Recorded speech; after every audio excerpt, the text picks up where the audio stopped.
اللہ من الشیطان الرجیم بسم اللہ الرحمن الرحیم قال اللہ تبارک و تعالی فی القرآن المجید والقرآن الحکیم لا تجد قوما یؤمنون باللہ والیوم الآخر یوادون من حاد اللہ ورسولہ ولو كانوا آباءهم او ابناءهم او اخوانهم او عشیرتهم اولئک کتب فی قلوبهم الایمان وأیدهم بروح منہ صدق اللہ العظیم و صدق رسولہ النبی الکریم الامین۔ سورہ مجادلہ میں اللہ رب العزت نے ارشاد فرمایا کہ وہ قوم کے جو اللہ اور آخرت کے دن پر ایمان رکھتی ہیں، وہ جب اللہ اور اس کے رسول کے دشمنوں کے مقابلے میں آئے نا تو وہ نہ اپنے والد کا لحاظ کرتے ہیں، نہ اپنے بھائیوں کی پرواہ کرتے ہیں، نہ ہی اپنی بیویوں کی پرواہ کرتے ہیں، نہ ہی اپنے قریبی رشتہ داروں کی پرواہ کرتے ہیں۔ میں مفہومی معنی آپ کے سامنے پیش کر رہا ہوں کہ ان کے نزدیک سب سے پہلے اللہ اور اس کے رسول ہیں، بعد میں وَلَوْ كَانُوا آبَاءَهُمْ، اگر ان کا باپ بھی رسول اللہ کی ناموس کے خلاف بول رہا ہو، حضور کی گستاخی کر رہا ہو، تو اللہ فرماتا ہے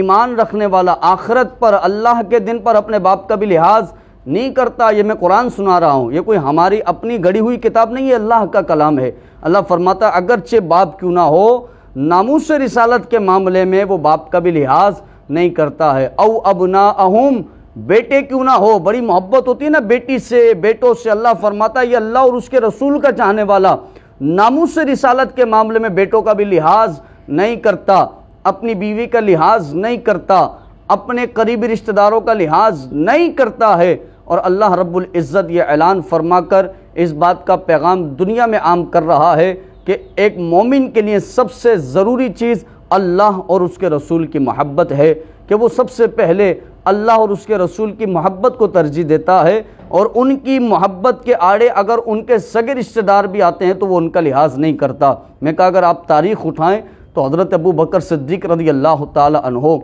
جب آپ کے بیٹے نے آپ کو یہ بات کہی تھی نا کہ ابا جان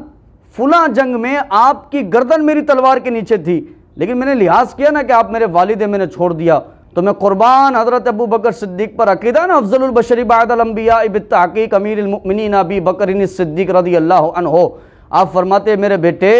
تو نے تو باپ ہونے کا لحاظ کیا، لیکن اگر تو میری تلوار کے نیچے آ جا تھا اس وقت کہ جب تو دشمنان رسول کی صفوں میں تھا تو میں تیرا یہ لحاظ نہیں کرتا کہ تو میرا بیٹا ہے، بلکہ تجھے دشمن رسول سمجھ کر تیری گردن کو کاٹ دیتا۔ میں کہا یہ ناموس رسالت کی حفاظت حضرت ابو بکر صدیق رضی اللہ عنہ کے گھرانے سے کوئی جا کر سیکھے کہ اس طرح سے حضور کی ناموس کی حفاظت ہوتی ہے، کوئی عمر فاروق رضی اللہ تعالی عنہ کے گھرانے سے جا کر سیکھے، کوئی حضرت عثمان غنی رضی اللہ عنہ کے گھرانے سے جا کر سیکھے، کوئی حضرت شیر خدا حیدر کرار علی المرتضیٰ رضی اللہ عنہ کے گھرانے سے جا کر سیکھے، کوئی حضرت خالد بن ولید رضی اللہ تعالیٰ عنہ کے گھرانے سے جا کر سیکھے کہ جب حضور کی ناموس کی بات آئے، حضرت خبیب رضی اللہ تعالیٰ عنہ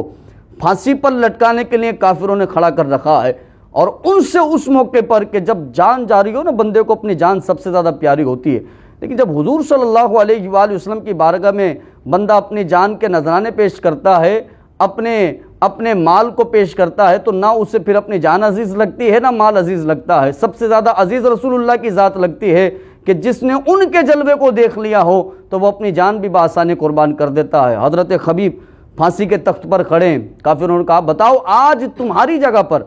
اگر محمد الرسول اللہ ہوتے تو تمہیں کیسا لگتا؟ حضرت خبیب رضی اللہ تعالیٰ عنہ نے فرمایا کافرو تم تخت کی بات کرتے ہو، ہمیں تو یہ گوارا نہیں ہے کہ رسول اللہ کے قدم میں کانٹا بھی چبھ جائے۔ کہا کانٹا چبھنا صحابہ کو گوارا نہیں ہے، تم تخت کی بات کر رہے ہو، بہت بڑی بات کر دی ہے، لیکن ہمیں تو یہ گوارا نہیں ہے کہ ان کے قدموں میں کانٹا چبھ جائے۔ تو میرا عزیز دوستو یہ پیغام عام کر دیجئے کہ الحمدللہ ہم وہ اہل سنت و جماعت ہیں، اعلی حضرت امام اہل سنت نے ہمیں وہ عشق رسول اللہ کا عطا فرمایا ہے کہ ہاں جہاں حضور کی بات آ جائے وہاں ہم اپنے گھر والوں کو چھوڑنے کو تیار ہیں، اپنی اولادوں کو چھوڑنے کو تیار ہیں، اپنے مال و ملال کو قربان کرنے کو تیار ہیں، اور ہمارا عقیدہ یہ ہے کہ یا رسول اللہ کیا پیش کروں تم کو، کیا چیز ہماری ہے، یہ دل بھی تمہارا ہے، یہ جان بھی تمہاری ہے۔ اللہ رب العزت ہم سب کو ناموس رسالت کی حفاظت کرنے کی توفیق نصیب فرمائے۔ وآخر دعوانا ان الحمدللہ رب العالمین۔